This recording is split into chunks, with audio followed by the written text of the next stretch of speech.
Sveiki, 1000 mylių keliautojai, linkėjimai iš Italijos, iš Alpen Royal viešbučio Kastelroto miestelėje, tai yra Dolomitinės Alpės. Iki artimiausių trasų yra 3 km, bet autobuso stotelė šalia, 172 numeriu, jūs per 10 minučių pateksite iki labai fainų siusi trasų. O miestelio centras visiškai šalia. Viešbutis naujas, kambariai labai erdvūs ir jaukus, patalynė gera. Pasidairykim. Atkreipkite dėmesį, dvigulė lova ir patogi sofa lova trečiam asmeniai, didelis, fainas, jaukus balkonas su kėdutėm, žiūrėkit ir privatumą turime.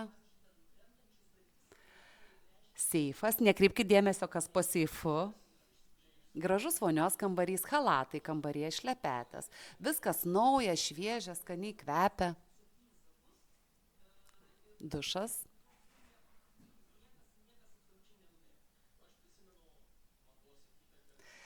Vienas iš tų nedaugelio viešbučių, kuris yra naujas Italijai, tai nėra dažna ir kaina jo yra labai gera. Plius jisai turi labai fainą spa, vidinis ir lauko baseinai šildomi.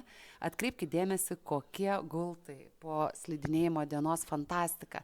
Ir atkreipkite dėmesį dar dėl viešbučio lokacijos, kad į vieną pusę jūs važiuosite į Seiser, kitaip siusi labai geras, mėlynas, plačias, lengvas trasas, super pradedantiesiems. Į kitą pusę, tas pats autobusas, tik į kitą pusę 172 numeris, per kokį 15 galbūt minučių labai gerais naujais autobusais jūs nuvažiuosite į Ortizei miestelį, kuris yra tipiškas toksai itališkas, su aikšte, su gerais bariukais, su apreski. Ortizei tai yra Val Gardenos regionas, o čia mes dairomės po Alpen Royal spa zoną. Įspūdinga, tikrai su vaizdais į bažnyčią, su šiltu baseinu.